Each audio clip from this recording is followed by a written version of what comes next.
시청자 여러분 안녕하십니까. 지금부터 저는 견해 안보정리를 시작하겠습니다. 자, 이번 시간에는요, 우선 이재명이가 지금 이제 사고가 났습니다. 이재명의 싱크탱크인 성장과 통합, 통합과 성장이죠. 여기 지금 싱크탱크가요, 파산이 됐습니다. 내부는 이제 자리 다툼이에요. 이미 여러분께도 말씀드렸지만은 이재명이는요, 지금 캐비넷 리스트가 지금 나들고 있는 지 오래됐습니다. 자, 그러니까 여기에서도 말이죠, 마치 이재명이가 당선이 다 된 것처럼, 그래 대통령은 다 끝난 것처럼 선거가, 자, 그래서 서로가 말이죠, 요 싱크탱크에 참여하는 인물들끼리 그건 내 자리야 하면서 자리 다툼이 벌어졌고요. 그리고 또 하나는요, 이 정책, 그러니까 여기에서 이제 내가 만든 정책이다, 정책 경쟁이 벌어지는 거나 마찬가지인 거예요. 그래서 당과의 조율을 최종적으로 거친 다음에 민주당의 정책이라든가 또는 이재명의 정책으로 발표가 돼야 되는데, 중구난방식으로 정책을 발표하다 보니까 혼선이 생기는 겁니다. 자, 그리고요, 지금 이제 이번에 그냥 하루 만에 29억 4천만 원인가요? 그냥 목표액을 싹 다 채웠잖아요. 자, 그러다 보니까 지금 성장과 통합이라고 하는 요 싱크탱크에 이름을 올린 한 자리씩 하는 사람들한테 돈을 객출했다는 겁니다. 그러니까 강제로 말하자면 일종의 성장과 통합, 그러니까 이 직책에 따라서 말이죠, 그 수십만 원에서 수백만 원까지 돈을 내도록 했다는 겁니다. 그러니까 이제 후원금을 내라고 한 거죠. 강제적으로. 이런 것들이 문제가 돼가지고 난리가 나가지고 결국은 해체가 됐는데, 최소 말이죠, 여기에서는요, 전현직 관료하고 이 각제 전문가 한 500명에서 최소 수천 명에 이른다 라는 지금 보도까지 나오고 있습니다. 자, 그래서 요 파장이 만만치 않을 것 같고요. 그 다음에는요, 지금 호남에서 지금 이재명이가 비상이 걸렸습니다. 뭐냐? 투표율이 엄청 낮아요. 충청하고 영남에서는요, 그야말로 이제 김정은이나 중국 시진핑 못지않은 독재 그런 투표 현상이 나타났어요. 90%가 넘는. 근데 호남에서는요, 투표율이 굉장히 낮습니다. 지금 오늘 하루 이 투표를 보면은요, 두 지역, 그러니까 이제 이 경상도하고 충청도에서는 90%가 넘었는데, 오늘 투표율이 굉장히 낮아요. 권리당원 투표율이 말이죠, 불과 첫날 23%밖에 안 되는데, 충청에서는 31%, 그리고 영남에서는 46%가 나왔던 겁니다. 그러니까 영남의 절반도 안 돼요. 그래서 호남에서 비상이 걸렸다, 이런 지금 보도가 나오고 있고요. 자, 그리고요, 지금 이제 문화일보에서 엠브레인 퍼블릭에 의뢰해서 23일 하루 1000명을 대상으로 여론조사를 해봤습니다. 그랬더니 여전히 정권 교체가 높아요. 정권 유지보다. 그러나 그 폭은 지금 확 줄어들고 있다. 정권 교체가 낮아지고 있고 정권 유지가 높아지고 있는 상황으로 되고 있습니다. 그리고요, 이재명과 그다음에 홍준표, 김문수, 한동훈, 그리고 한덕수까지 여기서 넣었어요. 이준석이 당연히 들어가고요. 그래서 그 편차를 보면 경쟁력이요, 고만고만합니다. 한덕수든 김문수든 홍준표든 전부 고만고만해요. 그런데 지금 엠브레인 퍼블에서 보면은 이 홍준표가 지금 치고 올라오는 그런 가파른 상승세를 보이고 있는 것이 특징으로 나타나고 있습니다. 그리고 마지막으로요, 지금 한덕수 권한대행, 지금 이제 TV조선의 오늘 밤 단독 뉴스 보도를 보면 30일 출마를 선언할 가능성이 매우 크다. 자, 그래서 29일부터 크게 봐서요, 29일부터 5월 3일 사이에 출마한다. 자, 이게 거의 정설로 되어 있어요. 자, 그런데 오늘 또 말이죠, 오늘 또 한덕수 권한대행이 매우 특이한 행보를 했다고 봅니다. 오늘이요, 국회에서 시정연설 했지 않습니까? 시정선언이 끝나고 나서 어디를 갔느냐? 인천에 있는 천원주택을 갔습니다. 천원주택. 그러니까 최근에 지금 한덕수 대행의 행보를 보면 사실상 대선 후보로서의 그런 행보를 보이고 있다. 저는 그렇게 단정을 할 수 있어요. 자, 통상 문제 전공이잖아요. 그래서 지금 우리 한국의 대표팀이 워싱턴에 가서 지금 협상을 시작하고 있고요. 그리고 저 안보 문제, 지금 오산에 있는 미군 기지를 갔지 않습니까? 그리고 주거 문제, 오늘 1000원짜리 주택, 그리고 저출생 대응 예리까지 정책 전반에 걸쳐서 한덕수 대행이 지금 챙기고 있는 모습, 이걸 보면 출마하지 않으려면 뭘 하고 통상 안보 저출생 주거 정책 전반, 그야말로 이 민감한 현안에까지 전부 다 챙기는, 현장을 챙기는 모습이잖아요. 현장. 자, 이게 뭘 의미하겠느냐. 이거야말로 출마를 앞두고 있는 상황에서 출마 선언 자체가 늦어지잖아요. 그러면 이제 후보로서의 행보가 그만큼 줄어드는데, 예, 공식적인 시간이 없어지지 않습니까? 그렇기 때문에 출마를 선언하기 이전까지는 권한 대응으로서 할 수 있는 모든 중요 역할, 현장 작업은 다 하겠다. 이런 의사표시가 아닌가. 이렇게 판단이 듭니다.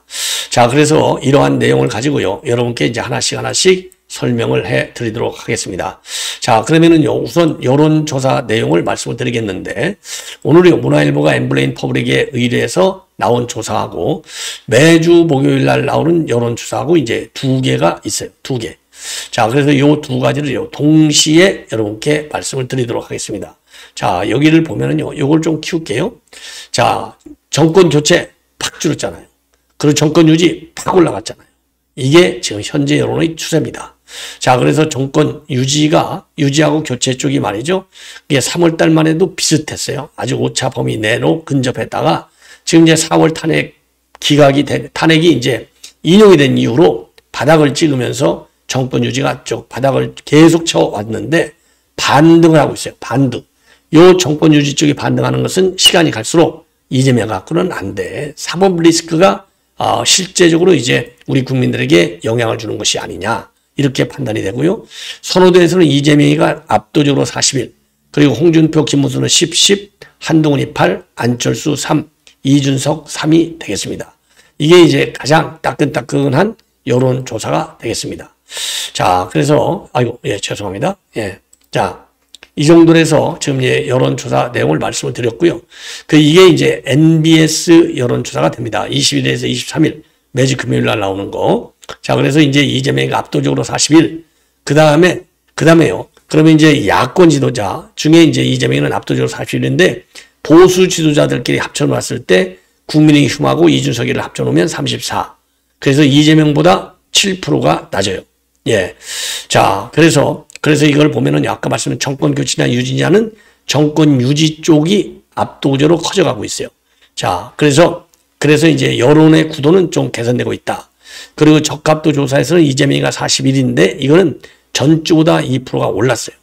그리고 이제 홍준표, 김문수는 각각 10%, 한동훈이가 8% 아까 보셨죠? 그래서 한 후보 각각 전주보다 2%씩 올랐습니다.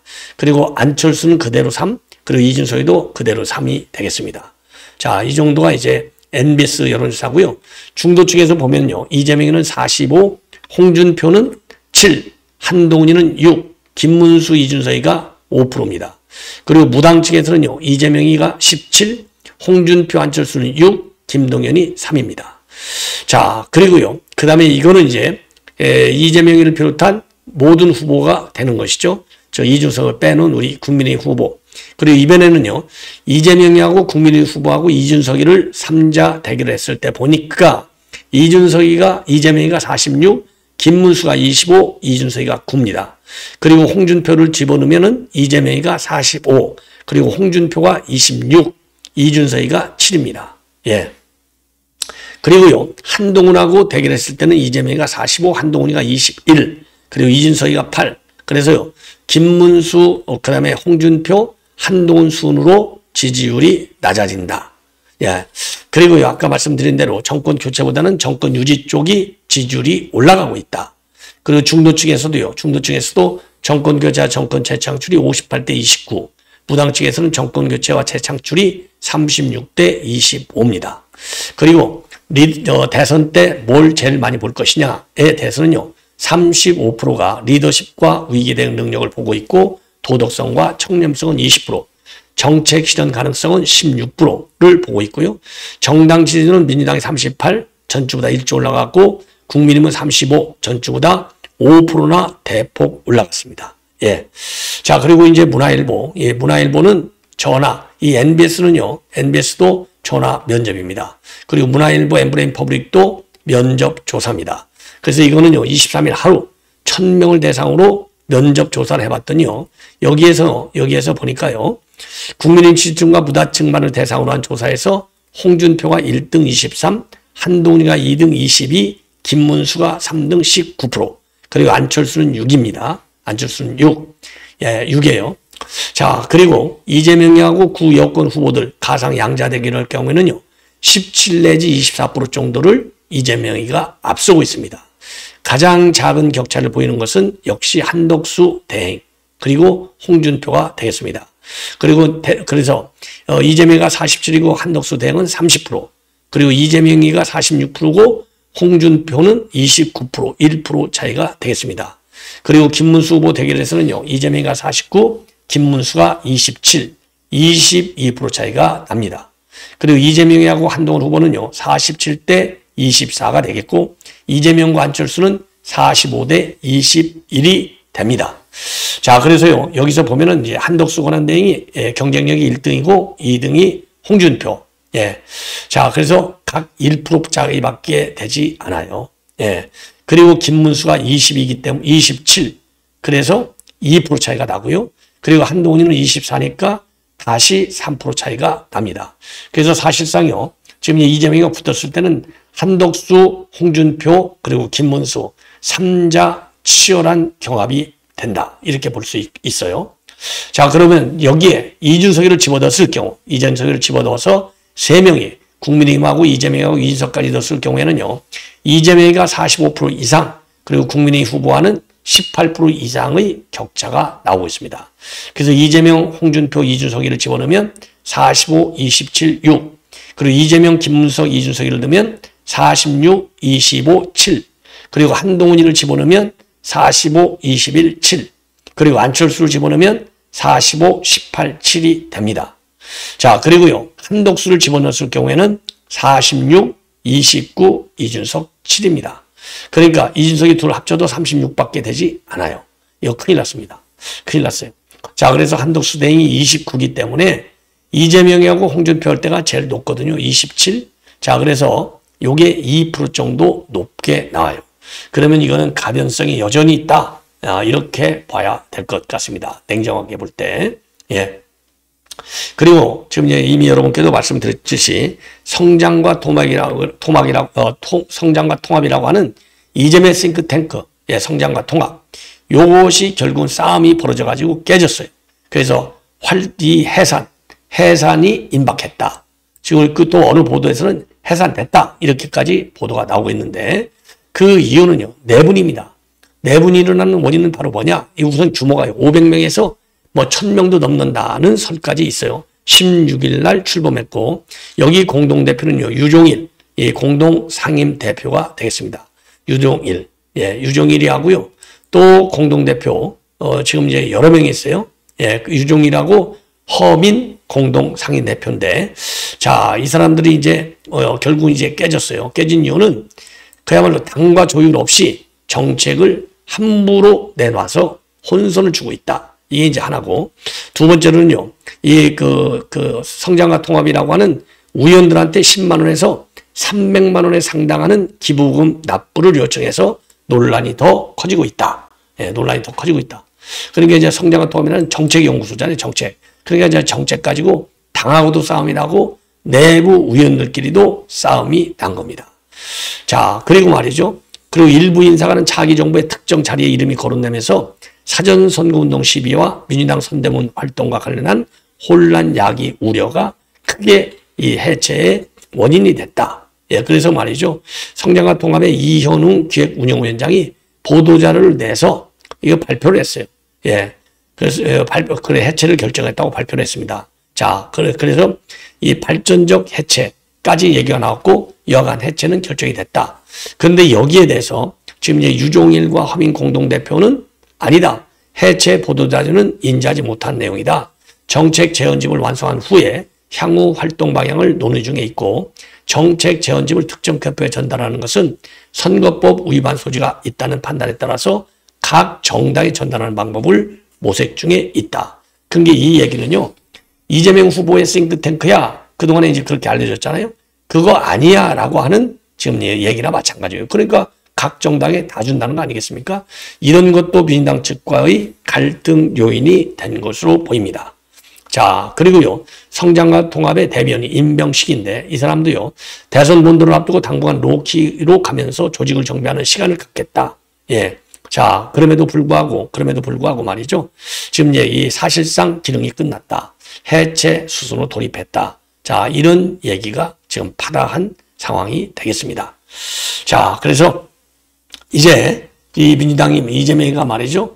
벌써부터 혼란을 야기하고 있고 그러다 보니까 이 체계적이고 조직적인 선거 운동에까지 이게 파장을 미칠 가능성이 있는 것 아니냐 이런 얘기까지 나오고 있어요. 자, 그래서 이 성장과 통합 그러니까 여기에는요 찐명들이 행사 출범식할 때는 다 참석했어요. 김민석, 전현희, 이현주 이런 인간들이. 그리고 여기에는요 경기연구원장이라고 하는 핵심 인사 이한주 민주연구원장도 참석을 한 바 있습니다. 그리고 유종일 공동대표는요 KDI 한국개발원의 국제정책대학원 명예교수예요. 그리고 허민 공동대표는 전남대 교수입니다. 그리고 여기에는 34개 분과의 전직 관료 그리고 전현직 교수들이 분과장으로 임명이 됐습니다.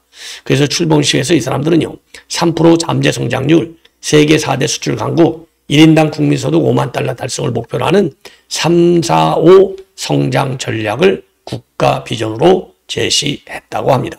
예.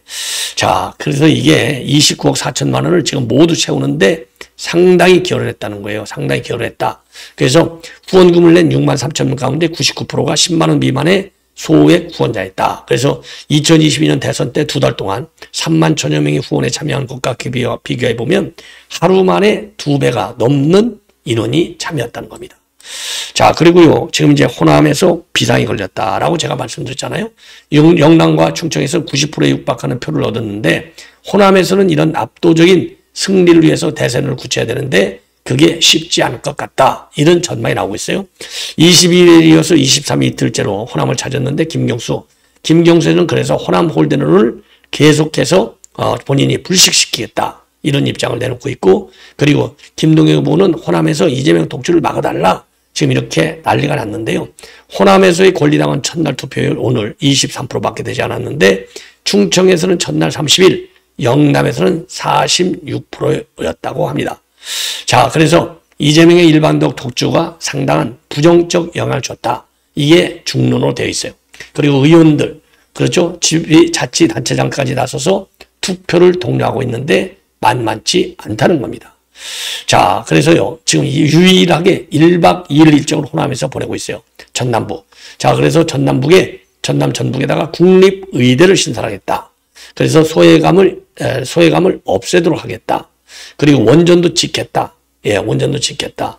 이런 입장을 내놓고 있는데, 여하간 30%가 몰려 있는데요. 권리당원들. 예, 텃밭이잖아요. 초비상사태로 빠졌다. 이렇게 되어 있습니다.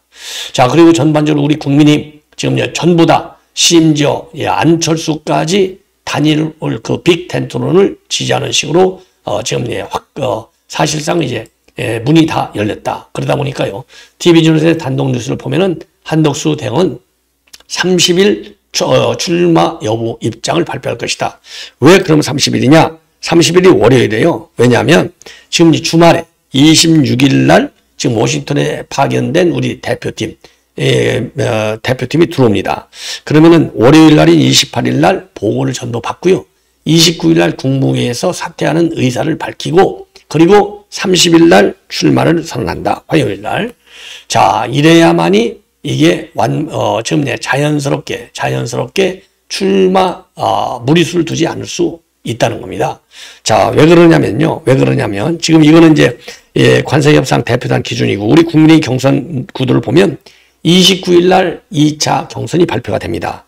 그리고 30일 날 토론이 이루어지게 됩니다. 그리고서 5월 1, 2일 날 이제 여론조사에 들어가서 5월 3일 날 발표하게 되어 있어요. 예. 그렇기 때문에 시간이 이제 늦어도 30일 날 그러니까 29일 날 지금 아까 말씀드린 대로 지금 이제 경선 발표가 있고 30일 날 토론이 있잖아요. 그러니까 토론한 날까지는 이 입장을 밝혀줘야만이 경선 5월 1일 날 결선 투표로 가잖아요. 요 결선 투표에 이 혼란이 혼란이 일어나는 것을 최소한도 막을 수 있다는 겁니다. 예. 자, 그래서 말이죠. 지금 현재 이 자금과 지원과 같은 현실적인 문제가 있기는 하지만은 일단 30일 출마 선언 가능성이 제일 크다. 자, 그리고 선관위 지금 후보 등록 마감은 5월 11일이거든요. 5월 11일 이후에는 정방에서 후보를 바꿀 수가 없어요. 그리고 후보를 결정하고 등록까지 마쳐야 200억 안팎의 선거 보조금은 물론이고 주 선거 비용 보정도 가능합니다. 11일까지 마감일인 11일까지 이제 후보 등록을 해야만 되는 거죠. 그리고 지난번 대선에서 국민이 쓴 선거 비용은 408억 원이었는데 이거 어마어마한 돈이죠. 그래서 11일이 넘게 되면 무소속 출마한 한 대행이 국민의 후보와 추 단일화를 하게 되더라도 국민의힘이 받은 보조금을 무소속 한덕수를 위해서는 사용할 수 없습니다. 선거법상으로. 그러기에도 지금 늦어도 5월 3일 이전까지는 출마를 선언해야 된다. 예, 선언해야 된다. 그래서 후보가 등록이 돼서 5월 10일하고 11일 날 후보 등록을 해야만이 선거비 보존도 되고 보존된 선거 비용을 쓸 수 있다는 겁니다. 자, 그래서 지금 이제 30일 데드라인선이 아주 압도적으로 나오고 있고요.